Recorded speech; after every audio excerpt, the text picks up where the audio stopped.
Très honorée d'ouvrir ce colloque bilan du laboratoire Junior Généré, qui pendant, alors moi je crois que c'était 4 ans tellement vous avez fait de choses, donc 2 ans de son existence, a développé une activité intense et multiple pour ausculter et présenter les études de genre les plus inventives, avec une grande rigueur et sans œillères disciplinaires pour le moins, ce dont témoigne le programme de ce colloque. C'est dire que la transmission et le passage de relais à la jeune génération sont réalisés, ce dont je me réjouis. Partant d'un point de vue situé, donc, celui de ma discipline, l'histoire, et j'apprendrai peut-être pas grand-chose aux historiens et historiennes présents, mais bon, et d'une génération plus ancienne, je vous présente ici une réflexion sur le genre en histoire, universalisme versus humanité. Alors, pour initier la réflexion sur le couple universalisme-différence dans la discipline historique française en lien avec l'historiographie de l'histoire des femmes, des féminismes et du genre, j'évoquerai dans un premier temps le paradoxe présenté par Fiamma Lussana dans son histoire du mouvement féministe italien du moment 68. Je vais la citer, j'ai mis les textes pour que vous puissiez suivre plus facilement. La plupart des groupes d'autoconscience a nié l'histoire avec un grand H, celle qui relate les grands événements, les guerres, les révolutions, le progrès. À travers l'autoconscience, le mouvement féministe a choisi l'absence, l'anonymat, la mémoire des événements infimes du quotidien. Une histoire qui ne se soucie pas de laisser des traces. C'est le paradoxe d'une histoire qui part du soi. Elle se réapproprie des siècles de douleur et d'oppression à travers le récit de l'expérience vécue, tout en se refusant à intégrer l'histoire.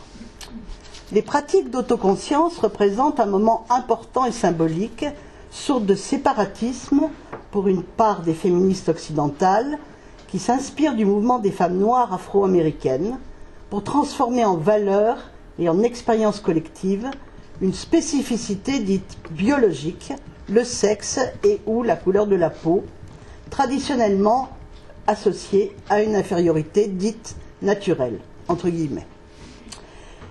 J'ai choisi donc, pour rendre le titre de mon intervention plus compréhensible dès l'abord, d'opposer à l'universalisme l'humanité, au sens où l'entendaient les femmes et les hommes de 1848 et les anti-esclavagistes du XIXe siècle, c'est-à-dire la commune appartenance des êtres humains, et non le pluriversalisme, concept proposé par la philosophe féministe Françoise Collin. Le masculin, dit-elle, écrit-elle, a été traditionnellement assimilé à l'humain en général, faisant du féminin sa particularité. C'est la raison pour laquelle, en 1991, en prenant en compte le genre, elle prône le remplacement d'universalisme par pluriversalisme. Dans la revue du MOS, Serge Latouche précise en 2001 ce qu'est pour lui le sens du pluriversalisme. De toutes ces considérations, il ressort, croyons-nous, qu'entre un relativisme sans principe et un universalisme cannibale, la voie est étroite, mais qu'il vaut la peine de faire le pari qu'elle existe et de la rechercher. Elle serait celle d'un relativisme modéré, ou pour mieux dire, d'un pluriversalisme. Donc le titre auquel vous avez échappé aujourd'hui aurait pu être, mais j'ai pensé qu'il ne serait pas compréhensible à la première lecture, le genre en histoire, universalisme versus pluriversalisme. Mais après réflexion, et voilà, je préfère en fin de compte remplacer pluriversalisme par l'expression universalité plurielle, et je vais essayer de vous en convaincre. Voilà, le plan de mon intervention en 3...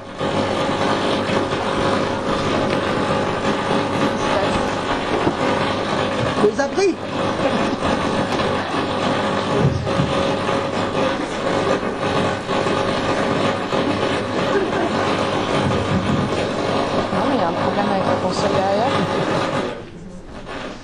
Ce ne sera pas enregistré, mais je peux parler fort. Hein. Non, mais bon, je vais continuer quand même. Hein. Donc, je vais vous présenter le plan de mon... Je vais prendre ma voix de collège. Le plan de mon intervention, donc en 3 parties. Merci. Non. C'est bon. En 3 parties, donc à la française, hein, évidemment. Donc, premièrement, la discipline historique organisée autour de l'universalisme républicain. Deuxièmement, les études sur les femmes et les études de genre, défis et obstacles dans la discipline historique. Troisièmement, pour écrire une histoire de l'humanité, faudrait-il se défaire de l'universalisme et du genre en revendiquant une universalité plurielle. Donc, premièrement, la discipline historique organisée autour de l'universalisme républicain. Après la défaite lors de la guerre franco-prussienne et la guerre civile de la Commune en 1871, s'impose une pacification de et par l'histoire qui, dans le contexte de montée en puissance de la science dans ce second XIXe siècle, passe par la constitution d'une discipline historique qui puisse servir l'unité nationale. C'est en 1876, soit un an après l'affirmation institutionnelle de la République, qu'est publié dans le premier numéro de la Revue historique un éditorial manifeste signé par l'historien protestant Gabriel Monod, appelant à la constitution d'une communauté historienne pour s'atteler à la réorganisation des études et au progrès de la science historique, à condition de mettre en œuvre une bonne méthode. Recherche des sources, administration de la preuve, conclusion qui tend vers une vérité relative. Monod manifeste peu d'intérêt pour les individus. Il écrit « L'individu ne m'intéresse que dans la mesure où il peut être rattaché au mouvement général de l'histoire et aux éléments constitutifs de l'évolution humaine. » Ancré dans le rapport privilégié entre la France et l'universel, établi depuis la Révolution française, avec la Déclaration des droits de l'homme d'août 1789, cette histoire doit, je cite Monod, servir à la grandeur de la patrie en même temps qu'au progrès du genre humain. Voilà le genre, mais dans un autre sens.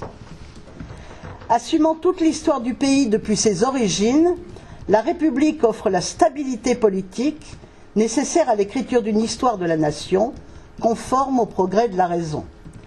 Pour cela, il s'agit de professionnaliser les historiens français en organisant une communauté savante qui garantisse la validité du savoir historique, en organisant la formation et en codifiant la méthode. Ce sera l'œuvre d'Ernest Laviste, entre autres, recteur du sentiment national, selon l'expression de Pierre Nora, qui réorganise l'enseignement de l'histoire. Instituteur et professeur du primaire à l'université, exerce, je cite, un magistère civique et doivent enseigner le roman national partagé.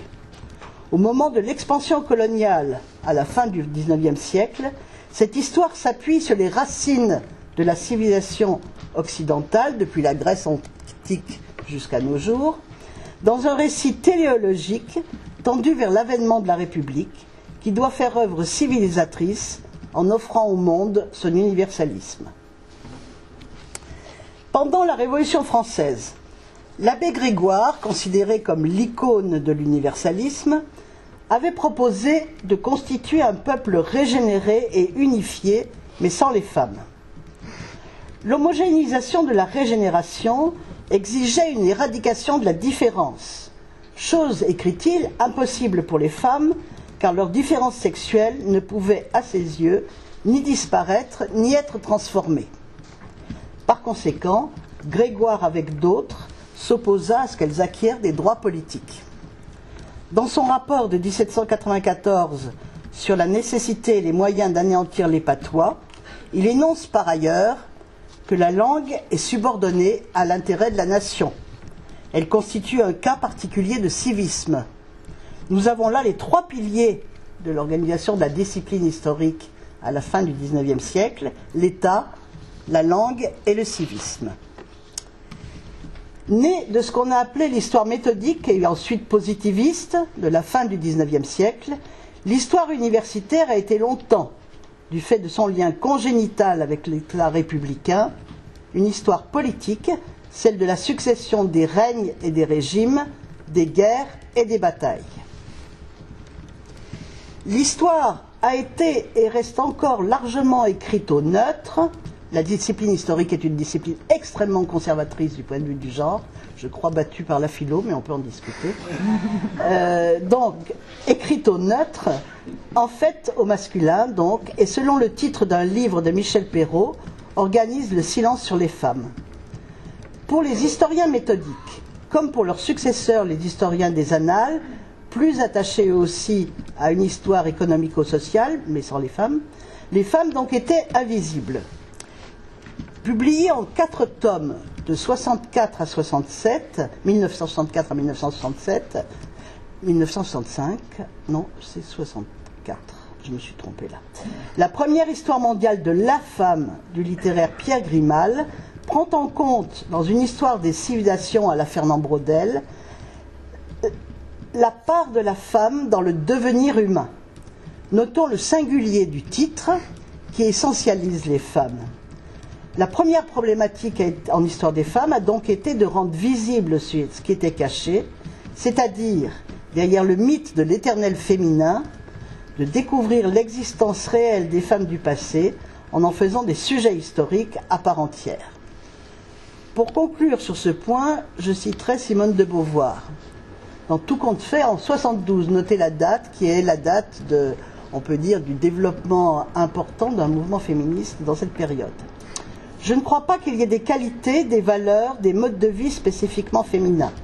Ce serait admettre l'existence d'une nature féminine, c'est-à-dire adhérer à un mythe inventé par les hommes pour enfermer les femmes dans leurs conditions d'opprimées. Il ne s'agit pas pour les femmes de s'affirmer comme femmes, mais de devenir des humains à part entière.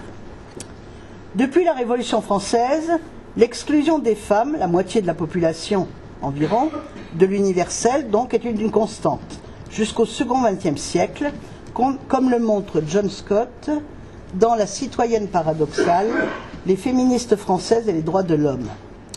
C'est donc dans le mythe d'un républicanisme français qui est ainsi progressivement déconstruit, en soulignant le paradoxe donc de cet universalisme abstrait, supposé neutre, mais masculin de fait, dont les principes peuvent être brandis et sont parfois générateurs d'action, mais qui ne sont pas mis en acte.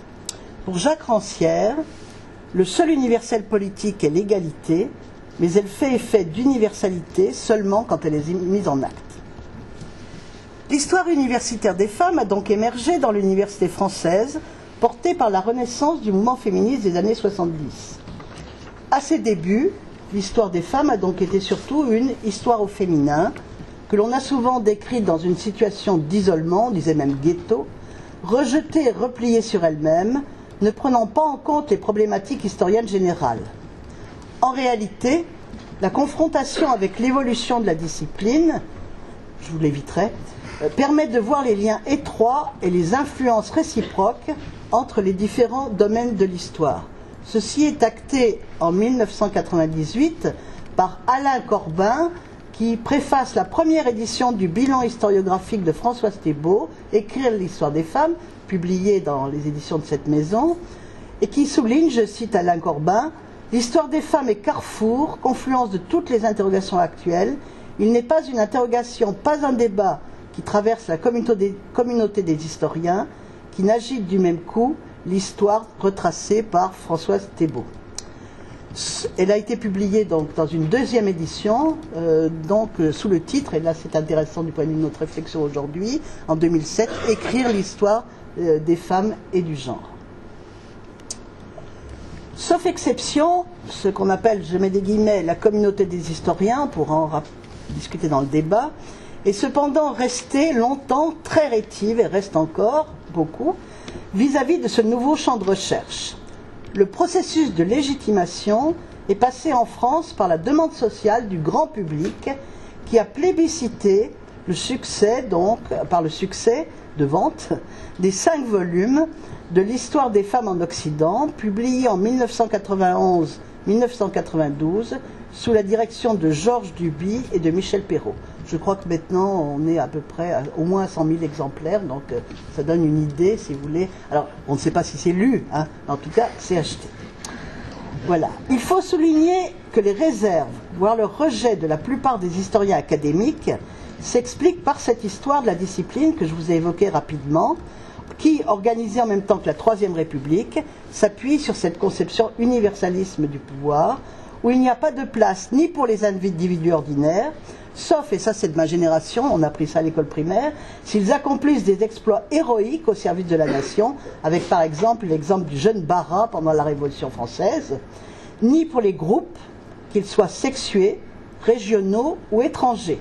D'où également les mêmes difficultés en France d'intégrer non seulement les femmes dans l'histoire, mais d'écrire aussi une histoire de l'immigration, des colonies ou encore des particularismes régionaux qui soient partie prenante de l'histoire hexagonale. On fait l'histoire coloniale aujourd'hui, mais à part, on ne voit pas souvent, le plus souvent. On ne voit pas à quel point elle est liée, par exemple, avec l'histoire hexagonale. Il en est de même pour les femmes. Je voulais souligner que les 5 volumes de l'histoire des femmes en Occident, vous voyez, ont respecté scrupuleusement la partition quadripartite spécifique, comme vous le savez, à l'histoire française, voilà, avec un petit plus sur un 19e, un 20e, parce qu'il y avait beaucoup plus de choses à dire par rapport aux recherches. Deuxième point, études sur les femmes et études de genre, défis et obstacles à une approche de genre.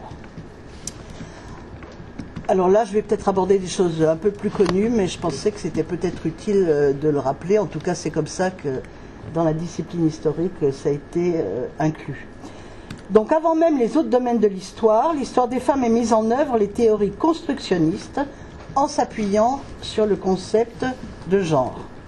Ce terme venu d'outre-Atlantique, qui est un péché originel aux yeux de certains dans notre discipline, a pénétré timidement les recherches en France en 1988 avec la traduction dans les cahiers du Griffe de l'article de l'historienne américaine John Scott, publié aux États-Unis en 1986, donc très vite par rapport à la France, une traduction 2 ans après, c'est à noter, sous le titre « Genre, une catégorie utile de l'analyse historique ». Alors cette définition aussi très connue, que je reprends à mon compte, donc voilà, je prends parti pour cette définition. Le genre est un élément constitutif des rapports sociaux, fondé sur des différences perçues entre les sexes, et le genre est une façon première de signifier des rapports de pouvoir. Par cette définition bien connue, donc, qui ouvre son article fondateur, John Scott se démarque dans un premier temps des approches purement descriptives des rapports de sexe. Cette avancée épistémologique a permis que se développe une lecture genrée des événements historiques et une histoire relationnelle du rapport entre les hommes et les femmes, articulée avec les notions de pouvoir, de hiérarchie et de domination. Dans cet article toujours cité, John Scott énonce ses outils, donc la théorie de Michel Foucault sur la politique de la sexualité et la psychanalyse, Freud revisité par Lacan, pour prendre en compte le processus de formation identitaire du sujet. C'est à travers le langage qu'est construite, selon elle, l'identité sexuée. Au lieu de considérer la catégorie femme comme préexistante, Scott analyse la manière dont les sujets sont constitués comme différents et pas forcément dans des catégories binaires. On est donc passé de la référence marxiste, socle des rapports sociaux de sexe, concept utilisé essentiellement en sociologie mais pas que, à un système de genre qui s'appuie sur le post-structuralisme de Lacan, Foucault, Barthes et Derrida. En 1987-88 ont été soutenues les 3 premières thèses françaises utilisant le concept de genre. Il faut citer celle de la traductrice de l'article de John Scott de 88, Eleni Varikas, qui la première dans sa thèse a employé en 1987 donc l'expression conscience de genre à propos des féministes grecques du XIXe siècle.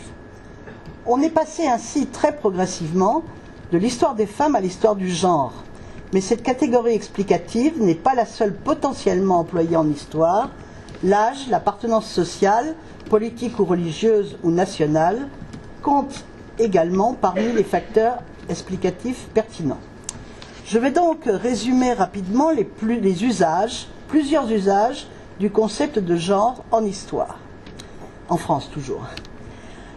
L'usage premier, du point de vue chronologique et aussi du point de vue quantitatif, opère un décentrement de l'histoire du groupe social des femmes à une histoire comparée des hommes et des femmes. Dans toutes les périodes de l'histoire, et dans des contextes variés sont analysées la construction des identités sexuées et leur représentation de genre. Le deuxième usage postérieur, plus complexe, propose une relecture sexuée ou genrée des événements et des phénomènes historiques, tels la Révolution française ou le processus d'industrialisation ou encore les guerres, en pensant que cette relecture des phénomènes transforme leur lecture générale. Ça a un effet sur l'interprétation générale. Un troisième usage analyse les enjeux de sens de la division entre masculin et féminin et de la construction de la hiérarchie des rapports sociaux. Le pouvoir se lie aussi dans le langage, qui féminise par exemple l'ennemi ou les groupes dominés, comme par exemple les colonisés. Les travaux aussi, en histoire des sciences, sur le genre de l'histoire, expliquent pourquoi la discipline historique, qui s'est définie donc en France à la fin du XIXe siècle en lien avec le pouvoir étatique, est encore aujourd'hui, et pour cela, rétive au concept de genre. Et par ailleurs, cette histoire des sciences, des disciplines, explique aussi qu'il est particulièrement curieux qu'on insiste autant sur l'objectivité en histoire. Vous savez que c'est un péché de ne pas être objectif en histoire, alors que la discipline historique s'est constituée au contraire sur l'idéologie du positivisme, du progrès. Bon, voilà, donc c'est une objectivité limitée, on peut dire. Quatrièmement, un quatrième usage lié parfois à l'emploi au pluriel du mot genre, pluriel, qui est mis entre parenthèses dans le programme du colloque, on pourra donc en reparler, je crois, mais que je pense discutable, car devenant le plus souvent, quand il est mis au pluriel, simplement synonyme de sexe, sans qu'on voit les rapports de domination, de hiérarchie, etc. Et cela a ouvert à l'histoire des masculinités. Le concept de genre peut rendre visibles les hommes comme êtres sexués et suscite l'examen de la construction de la virilité, le plus souvent en position de domination, et en même temps les souffrances des hommes dans des situations spécifiques, comme le service militaire ou la guerre, qui passent par l'analyse des crises identitaires aussi, qui se manifestent à la fin des conflits. L'approche des masculinités s'est complexifiée avec l'utilisation du pluriel et du concept de masculinité hégémonique, qui déconstruit donc la naturalisation de la biologie masculine. Marginalisée en France, l'histoire des femmes et du genre, devenue l'histoire des femmes et histoire du genre, a très tôt porté une attention aux historiographies étrangères. Elle en a tiré et en tire encore sa force au moment où l'internationalisation et la globalisation de l'histoire traduit également l'importance des échanges transnationaux et l'influence des débats américains, aussi bien du Nord et du Sud que du continent. J'en parlerai dans la troisième partie. Ceci dans la production historique mondiale. Donc c'est un point de force de cette histoire des femmes et du genre aujourd'hui par rapport aux autres historiens. Alors, on peut déceler un tournant en 2000-2002 dans l'usage de l'emploi du mot genre, qui a été mis très longtemps à être reconnu dans les champs scientifiques et éditoriales. On m'a encore refusé aux presses universitaires de Vincennes, qui n'étaient pas les plus conservatrices, le titre, le genre de la protection sociale en 1995. Et ça s'appelle différence des sexes et protection sociale. Le genre n'était pas du tout encore admis, y compris dans ces cercles-là. Donc c'est en 2000 que le mot commence à se diffuser en histoire. Pour la première fois, un titre dans une grande maison d'édition, Gallimard. Donc vous voyez, genre et politique, c'est pas un hasard qu'il s'applique à la politique. La revue Clio, Histoire, Femmes et Société, utilise pour la première fois aussi en 2000 le genre d'une manière analytique dans un titre, celui du numéro 12, consacré, là aussi, par un hasard, au genre de la nation. Vous voyez, on a la politique, la nation, on est dans des domaines préférés de l'histoire française.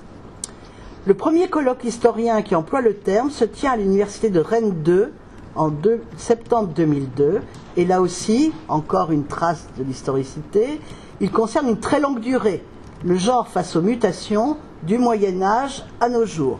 J'imagine qu'il ne devait pas connaître de spécialiste d'histoire antique, sinon il serait là. Tandis que les revues généralistes s'emparent du concept, 20e siècle, revue d'histoire, publie en 2002 un numéro spécial intitulé « Histoire des femmes, histoire des genres ».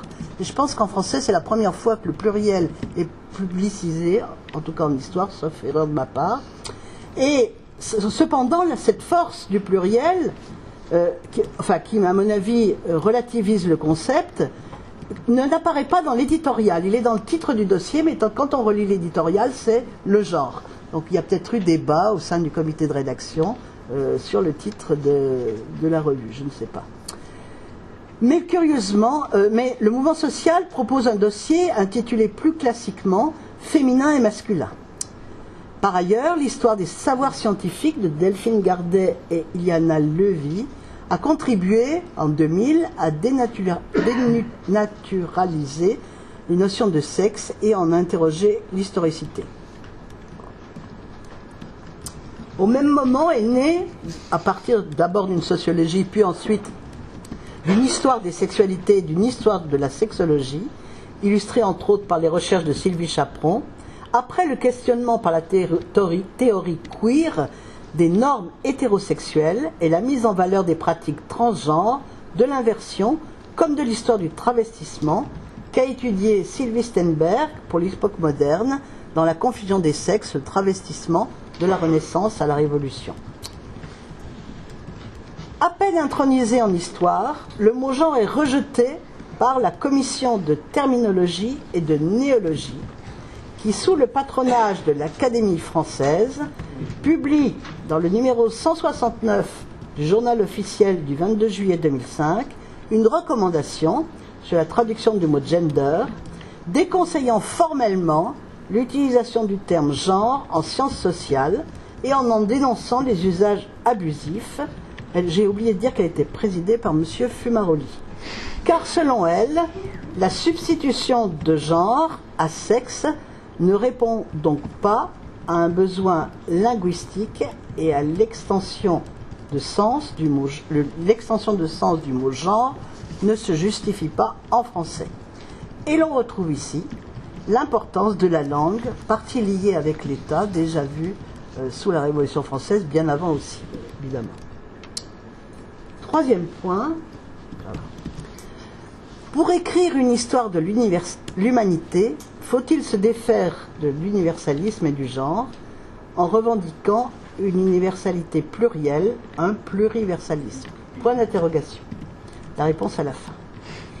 C'est à travers l'histoire du féminisme que l'on peut mettre en œuvre ce concept d'universalité plurielle après l'étape revendiquée par certaines d'une histoire séparée.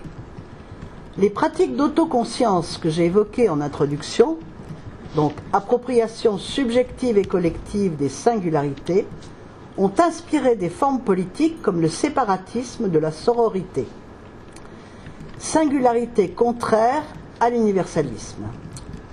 Dans l'histoire du féminisme occidental, la diffusion dans les études états-uniennes du concept de genre s'est accompagnée d'une tension perceptible au détour des années 80 entre un féminisme marxiste reliant capitalisme et patriarcat et la théorie des sphères séparées supposant une culture autonome créée par les femmes. À part faire sécession et penser uniquement un monde de femmes, la sororité n'avait politiquement aucune structuration possible à long terme, écrit Geneviève Fraisse, qui préface cependant un livre qui est consacré aux lectures de la sororité.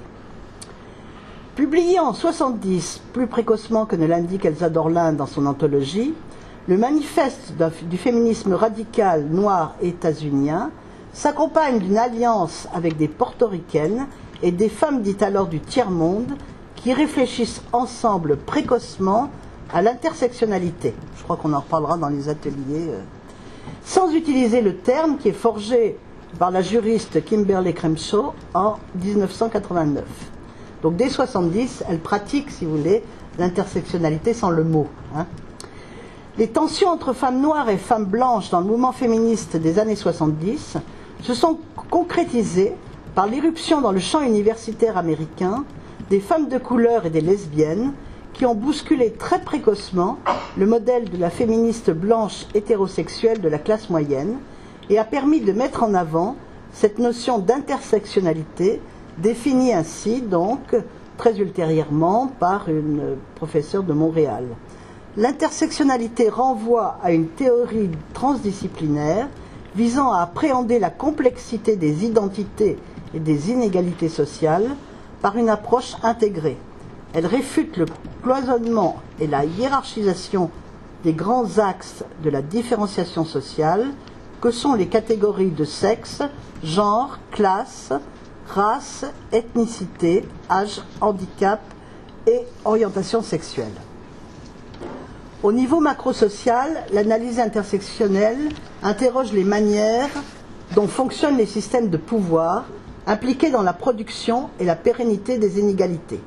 Au niveau microsocial, l'analyse intersectionnelle permet de cerner les effets des structures d'inégalité de pouvoir sur les vies des individus et la façon dont ces croisements produisent des configurations uniques et des parcours singuliers. Un courant, à partir des théories queer, commence à influencer les recherches en France, parfois sous le vocable des études postcoloniales. En effet, aux États-Unis, il y a une distinction entre les théories queer blanches, entre guillemets, et d'autres approches qui abordent, sans les séparer, le genre, les sexualités, l'esclavage, le post-esclavage et l'exploitation de classe.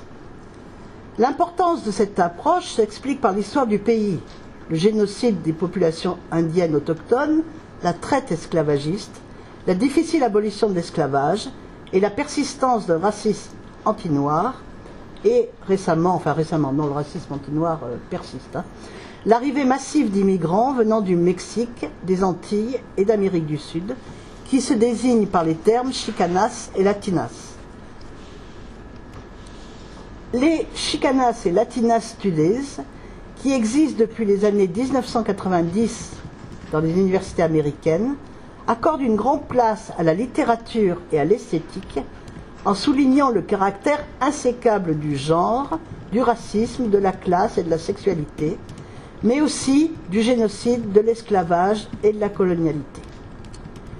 Le terme colonialité, que l'on nomme également en Amérique du Sud colonialisme interne, qui signifie la persistance après les indépendances, survenues au XIXe siècle en Amérique du Sud, je vous le rappelle, les indépendances du système racial colonial, a été théorisé en 1992 par un sociologue péruvien, Aníbal Quijano, autour de la colonialité du pouvoir.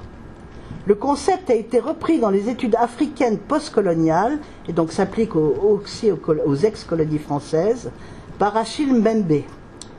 Tout ceci modifie l'histoire mondiale de l'impérialisme, de la colonisation et des migrations, prenant en compte les parcours identitaires, individuels et de genre qui commencent tout juste à être intégrés dans la discipline historique française. Et je vous ai mis quelques articles, ce sera mis en ligne, je pense, oui. Donc sur cette approche qui commence tout juste à être intégrée. Une des pistes intéressantes pour l'histoire française la plus contemporaine est celle qui évoque la figure de l'étranger, du terroriste, de l'altérité queer et de la race. Aux États-Unis, après le 11 septembre 2001, s'est cristallisée une nouvelle catégorie identitaire regroupant les personnes perçues comme moyen-orientales, arabes ou musulmanes dans une forme de racialisation de la religion islamique qui les exclut symboliquement du champ de la citoyenneté américaine, exclusion que propose aujourd'hui très concrètement, vous le savez, un candidat républicain. Dans le même temps, la société états-unienne est présentée dans les discours, bien sûr, comme multiculturelle, tolérante et sexuellement libérée par rapport à une société islamique répressive, couveuse de terroristes. Les États-Unis sont dépeints également à la fois comme un pays féministe, je cite entre guillemets, ceci par rapport au traitement des femmes afghanes par les talibans, qui a été un des prétextes de Bush pour son intervention en Afghanistan, pour libérer les Afghanes, et comme un territoire les États-Unis, où les homosexuels peuvent vivre librement leur sexualité. C'est ce qui est appelé par certaines théoriciennes, comme Jasbir Puar, homonationalisme. Car il y a au moins dans certains discours, particulièrement chez les gays américains conservateurs, collusion entre homosexualité et nationalisme. Drapeau américain dans les lieux gays, hymne national, charte dédiée à l'unité nationale au cours de la Gay Pride. Parallèlement à une inclusion patriotique des gays dans la nation, alors, dit-on dans les discours, qu'ils sont pourchassés au Moyen-Orient. Le stigmate national se déplace des queers vers les musulmans.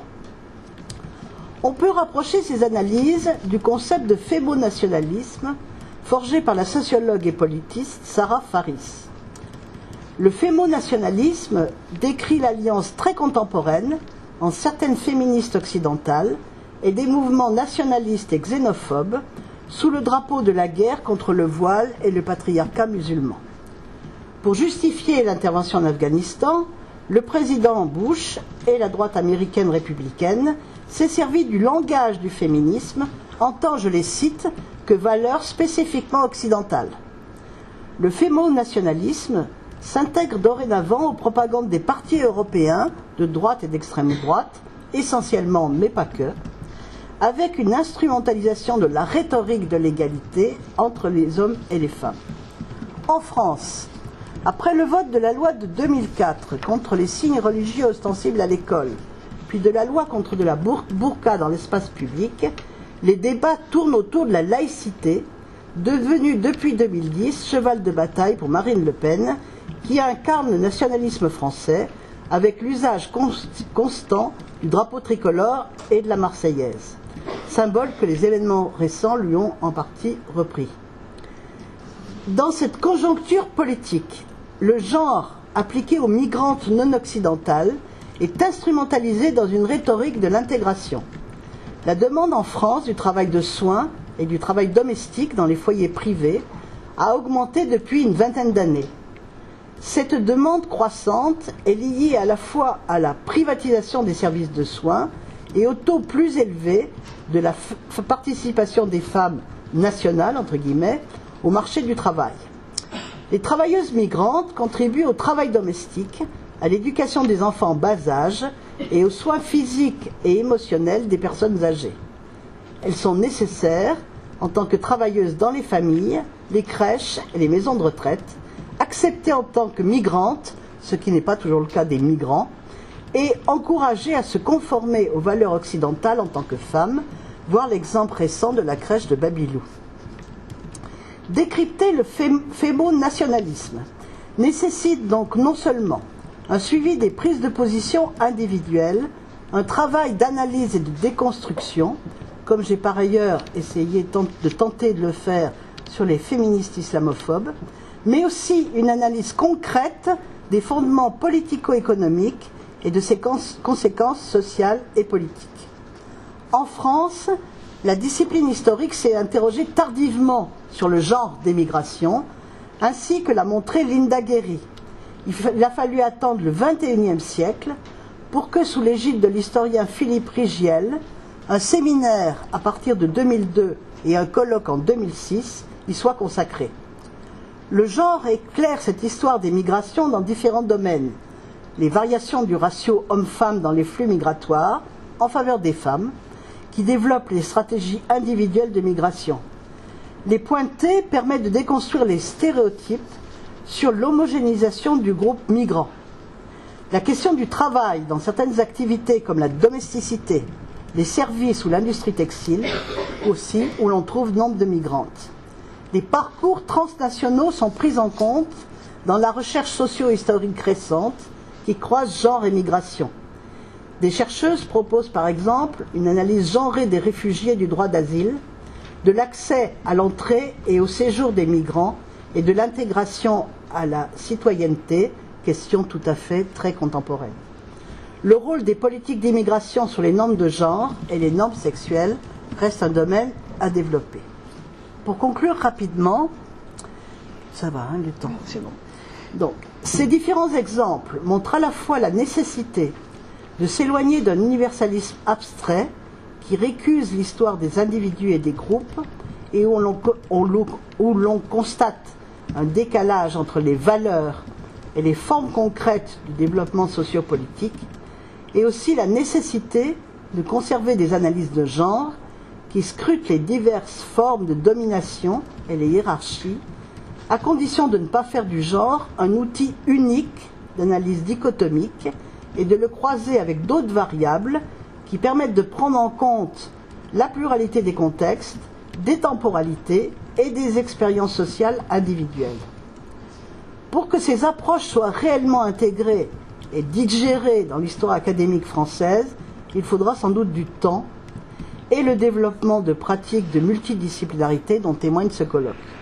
Elles permettent de dépasser l'aporie de l'universalisme pour aller vers universalité plurielle. Et je vous rappelle la phrase de Rancière tout à l'heure: le seul universel politique est l'égalité, mais elle fait effet d'universalité seulement quand elle est mise en acte. Je vous remercie.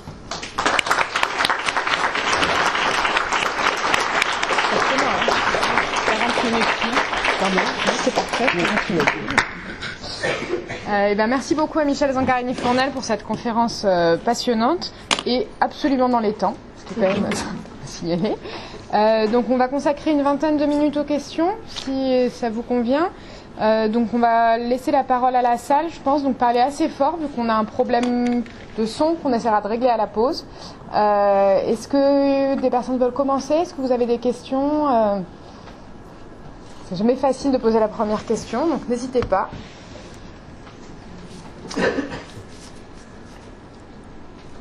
Bien le micro.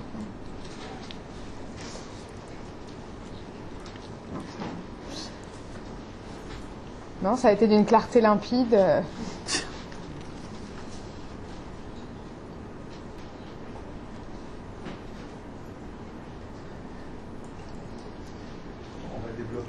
Ouais, c'est une question, mais c'est juste une ouverture. Il se trouve, excusez-moi, c'est pas une vraie question.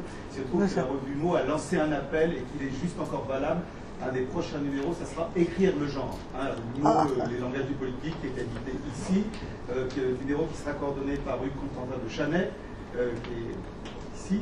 Et donc, le délai était le 15 décembre, mais s'il y a des gens qui subitement ont encore envie sur écrire le genre, on est en plein dans l'actualité. Voilà. Vous avez publié, vous, non? Il y a Claude qui a une... D'abord, je te remercie, Michel, pour cet exposé extrêmement clair, qui fait un point, et quand on n'est pas historien, je trouve que c'est vraiment très très important d'arriver comme ça à faire un portrait efficace et opératoire. Alors, tu as eu une remarque incidente sur laquelle j'aimerais bien que tu reviennes à propos de l'utilisation du genre au singulier et au pluriel. Donc, ma question est double. D'une part, effectivement, comment est-ce que toi tu interprètes, et qu'est-ce que ça signifie pour toi en tant qu'historienne qu'on utilise ce terme au singulier ou au pluriel, et de quelle manière ce passage a des effets sur la manière dont on peut envisager le rapport entre le sexe et le genre? Oui, je vais essayer de répondre. Sur le coup, j'étais un peu choquée parce qu'on avait l'habitude de voir le genre, qui est comme c'est un rapport relationnel entre deux catégories, donc du masculin et du féminin, qui ne sont pas forcément... Enfin, c'est compliqué parce que c'est pas le sexe non plus biologique. Enfin, le sexe biologique, on peut aussi en reparler, mais c'est autre chose. Il est très souvent, alors il est utilisé par des collègues allemands, entre autres, et alors, je ne sais pas si c'est un effet de traduction, donc il faudrait peut-être voir, mais il est souvent utilisé, en fait, pour remplacer sexe. Donc, il masque cette question du rapport hiérarchique et de domination qui est dans la définition même du terme genre. C'est pour ça que je me pose des questions, mais si on me démontre le contraire, je suis prête à l'accepter. Mais dans une série de textes, ça euphémise totalement le genre. C'est une manière de le mettre de côté. Voilà. Après, bon, alors vous l'avez mis entre parenthèses. Moi, c'est une question que je vous pose. Pourquoi entre parenthèses, si vous permettez le dialogue. Oui, Vanina.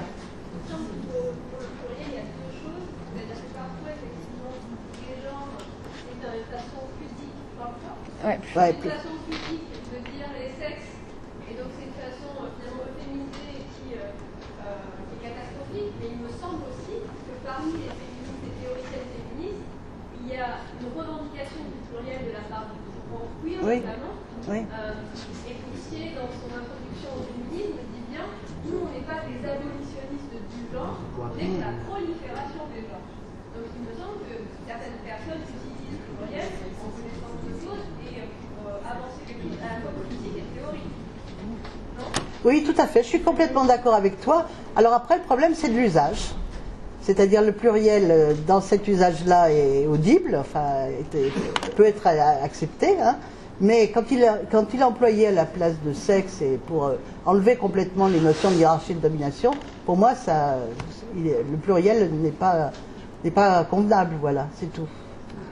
Et nous, on avait mis le S entre parenthèses, donc on en a beaucoup discuté quand on a fait évidemment l'appel à com, etc. du colloque. Et on avait mis ça. Enfin, je pense que on utilise plus couramment, nous, le singulier dans le cadre de nos recherches. En tout cas, les personnes qui ont organisé ce colloque, c'est pas forcément le cas de tous les membres du laboratoire, mais en tout cas nous.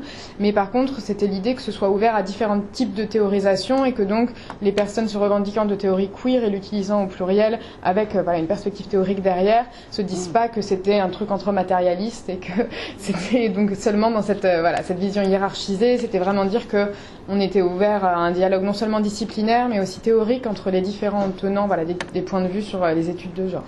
Alors, justement, je suis tout à fait d'accord avec ça. C'est, c'est l'extrême avant-garde. Donc moi, j'ai très peur qu'en mettant le pluriel aujourd'hui en français, on liquide complètement le genre avant que l'extrême avant-garde soit arrivé en France.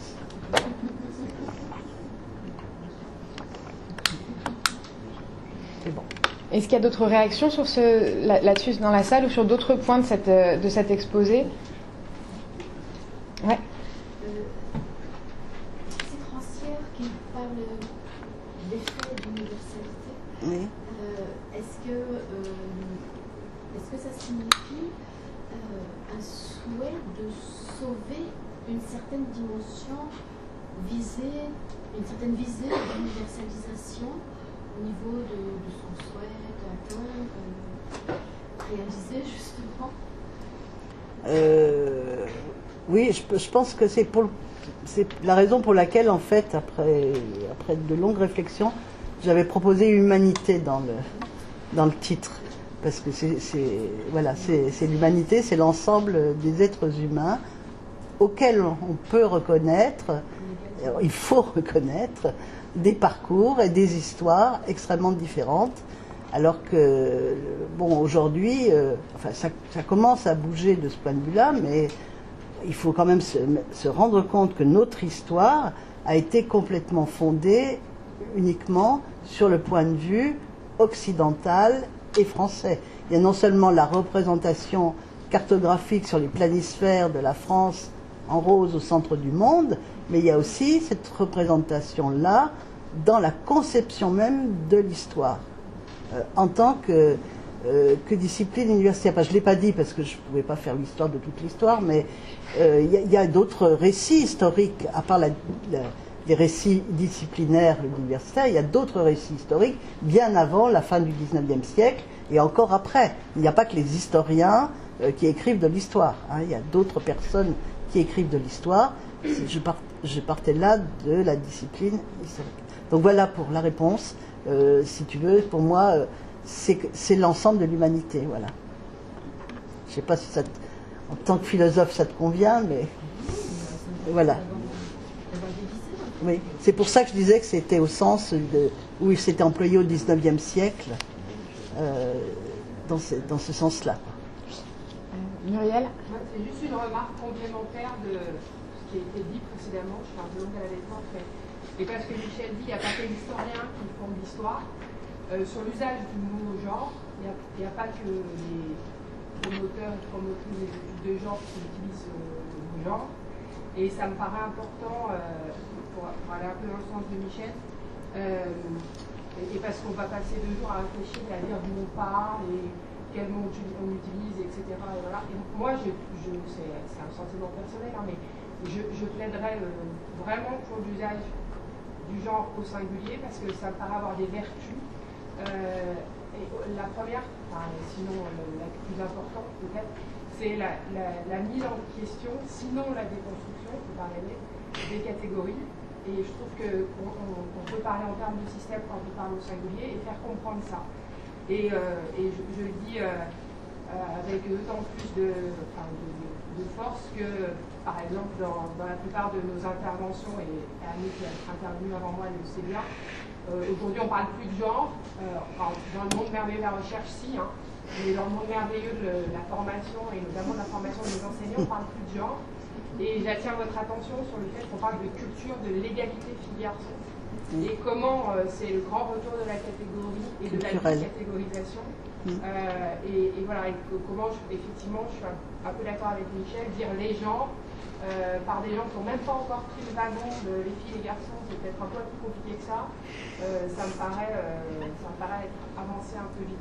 Et cette expression-là, culture de l'égalité filles-garçons, dans la perspective de ce que nous a dit Michel, et sans vouloir réévoquer Donald Trump, je pense qu'elle est intéressante à réfléchir dans le contexte contemporain. Oui. Moi, je suis consultante, donc je voulais appuyer voilà, parce que je suis sur le terrain, dans les entreprises, dans les mouvements politiques, dans un certain nombre de choses. Et c'est vrai que moi, l'usage au pluriel me fait craindre un retour vers la compréhension de les sexes et les sexes compris comme deux. Donc, moi, je vais dans ce sens-là. On a beaucoup de mal à faire comprendre l'utilité de ce concept au singulier, et moi, je crains vraiment un retour en arrière en l'utilisant au pluriel. Dans la pratique concrète, je ne suis pas dans la... Je comprends l'intérêt de ce qui a été dit dans la recherche, dans la pensée. Et nous, on a besoin sur le terrain d'outils aussi qui soient compréhensibles. Ce que nous permet le singulier, le pluriel ne nous le permettra pas sur le terrain. De ce point de vue-là, on peut dire que les participants à la manif pour tous ont gagné. C'est-à-dire que après les manifestations massives dans la rue, le mot genre a été effacé du site du ministère des droits des femmes, qui existait encore et qui était porté par la ministre actuelle de l'Éducation nationale. Le mot genre, je pense, enfin je ne suis plus les affaires de la même façon, mais à peu près banni des textes aujourd'hui, alors qu'on avait réussi après de nombreuses années à expliquer en quoi il pouvait être utile dans la formation des enseignants. Voilà, c'est un recul de ce point de vue-là. Alors, non seulement pour le mot, après tout, mais sur ce que ça veut dire par derrière. Et parler de l'égalité comme d'une culture, voilà, c'est aussi insister sur le tournant culturaliste qu'on assigne à tel ou à tel groupe. Hein, et ça va aujourd'hui dans, on peut dire, le lot commun, pas seulement sur les filles et les garçons, mais sur l'ensemble de cette lecture culturelle de l'histoire, hein, et de la politique. Et donc, qui pose question d'un certain point de vue. Et c'est un peu pour ça que j'avais choisi la citation de Rancière qui remet du politique. Hein. Voilà, il y a du politique, et même quand on pense qu'on ne fait pas de politique, on fait de la politique. Et voilà, et c'est le slogan féministe des années 70, hein, le privé est politique, mais je crois qu'on peut vraiment voilà, c'est pour ça qu'effectivement... mais ils ont gagné, hein, le mot genre, et la question de la théorie du genre. Alors, c'est aussi parce qu'on s'est défendu, je pense, et j'en fais partie, donc c'est un mea culpa, mais on s'est mal défendu, parce qu'on a dit la théorie du genre n'existe pas. C'était ce qui a été une erreur, c'était pour contrer évidemment les mots d'ordre. Mais je veux dire, il y a des théories du genre, et on est là pour en discuter pendant ces 2 jours. Et donc, oui, mais, certes, mais c'est compliqué après pour quelqu'un qui n'est pas justement, qui ne discute pas dans des cénacles universitaires, de comprendre quand on dit, alors vous n'avez pas de théorie, vous faites du genre, vous n'avez pas de théorie. Voilà, c'était une défense maladroite. Bien sûr, on n'est pas pour ce mot d'ordre de théorie du genre, mais il faut affirmer qu'on fait aussi des approches théoriques de la question du genre. Oui. Est-ce que vous pouvez parler un petit peu plus fort? Vous avez insisté dans votre première partie sur les influences qui existent justement entre l'enseignement secondaire, etc., la question de l'unification nationale avec la constitution de la discipline historique. Est-ce que justement vous pensez qu'en retour, les gouvernements épistémologiques de la discipline historique ont déjà produit des effets sur l'enseignement d'histoire, notamment l'enseignement dans l'histoire, dans cette perception un peu plus large de l'histoire par l'éducation, par la société, par tous les médias qui font le lien entre cette discipline historique et l'ensemble de la société ou du monde. Alors, les médias, je sais pas vraiment, c'est trop large. Je peux éventuellement vous dire des choses sur les programmes et la façon dont les programmes donc scolaires sont mis en œuvre dans les manuels, de ce point de vue-là. Alors effectivement, quand on compare les manuels, disons, des années 70 et les manuels d'aujourd'hui, outre d'autres changements, on a une présence des femmes dans les manuels scolaires. On a certaines questions qui évoquent cela. Alors il y a des avancées et des reculs. Pour le moment, on serait plutôt dans une phase de recul. On a eu une avancée, on va dire, à la fin, entre 2000 et 2000 et puis 2010, il y a une avancée dans les programmes. Il y avait des questions spécifiques sur les femmes, sur les questions de genre, sur la question du genre de la politique, etc. Aujourd'hui, on est plutôt en recul. Alors je vous dis ça à la louche, il faudrait y aller regarder de près. Dans les manuels, il y a un problème sur l'évocation des femmes, alors du genre, pas vraiment, un tout petit peu, dans quelques textes et documents, mais c'est que c'est très souvent mis en dossier. C'est-à-dire, c'est encore un dossier séparé. De mon point de vue, enfin, moi, c'est quelque chose que on n'est pas toutes d'accord ou tous d'accord sur cette question-là. Et moi, je pense qu'il faut vraiment encore se battre, et on n'a pas vraiment complètement avancé sur cette question, pour intégrer les femmes dans l'histoire générale, pour voir comment ce point de vue-là change la lecture complète des phénomènes historiques.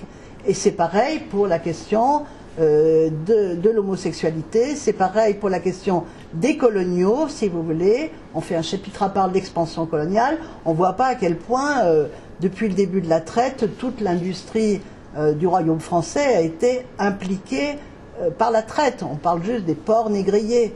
L'ensemble du territoire a été impliqué par la traite, avec la fabrique d'armes, de tissus, etc., les raffineries de sucre qui... Bon, voilà, tout ça, non, on parle à part de la traite, par exemple, du commerce triangulaire, on fait des beaux schémas, etc. Et on ne c'est pas intégré complètement. On ne voit pas comment étudier ces groupes change la lecture globale. Voilà. Sur les médias, je ne sais pas, je crois que ce qui a marché plus dans les médias, c'est la question de la parité, sauf qu'après les résultats des élections régionales récentes, on peut s'interroger sur la question des effets de la parité en politique et de la présence des femmes à la tête d'un certain nombre de partis et de régions.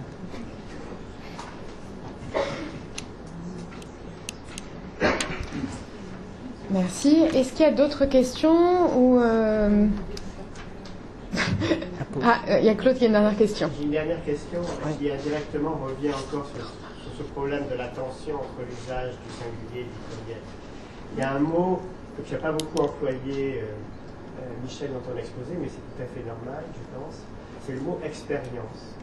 Tu as fait allusion à l'article séminal de James Scott, et on sait que toute une partie de la reconstruction et de la généalogie du concept de genre tourne autour de ce problème de l'expérience. Et il me semble aussi que la citation que tu as donnée un petit peu en frontispice de ton exposé y fait allusion indirectement. Et il me semble que si on veut vraiment cerner cette dimension de l'expérience, alors l'utilisation de la catégorie de genre au singulier est peut-être quelque chose qui est insuffisant. Je ne sais pas dans quelle mesure. Alors, ma question elle est la suivante. Est-ce qu'on ne pourrait pas considérer que l'usage du singulier est précisément ce qui implique une position théorique et une position politique sur le problème de la distinction de genre, mais l'usage des pluriels Alors, je ne parle pas des usages sociaux du pluriel, mais dans le domaine de la recherche, pourrait être une manière de prendre en considération la différence des expériences et des parcours. Et que donc, si on veut pas simplement rester sur une catégorie, une bicatégorisation générale, mais si on veut donner une chair à cette distinction, peut-être qu'il faut passer à quelque chose comme un pluriel, parce que c'est précisément ce pluriel qui permet de décrire ou de rendre compte d'expériences spécifiques. Mais c'est une question, j'ai pas de réponse. Alors, je vais, du coup, puisque tu évoques, j'ai quand même dit, je crois 2 fois le mot expérience, mais j'ai pas voulu me lancer dans un débat, c'est un de mes points de désaccord avec John Scott.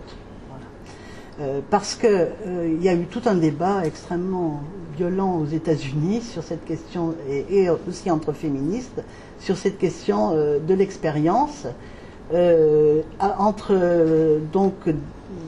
John Scott qui met en avant, qui privilégie la question du langage, et des historiens et des historiennes qui disent mais il y a des réalités sociales qui ne passent pas seulement par le langage, et qui marquent les gens dans leur chair, etc. Ce avec quoi je suis plutôt d'accord, et je pense, enfin, j'espère que l'histoire que j'essaye de faire prend cela en compte. Hein. Donc, effectivement, il faudrait parler, peut-être qu'on aura l'occasion dans ces 2 jours, de cette question-là de l'expérience. Alors, sur le pluriel, est-ce que le pluriel du mot genre mettrait plus en valeur?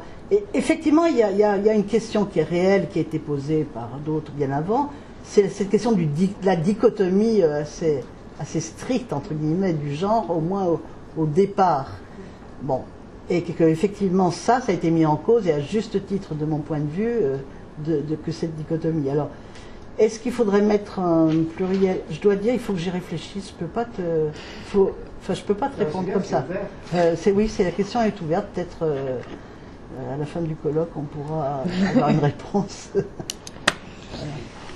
Eh ben, merci beaucoup. On va s'arrêter là. Alors donc il y a de quoi prendre, voilà, café, thé, quelques gâteaux dans la salle à côté. On reprend dans 20 minutes du coup dans les salles 1 et 2, sachant que s'il y a trop de monde dans une salle, on sera peut-être obligé de bouger une présentation ici. On va voir en fonction de l'affluence dans chaque salle.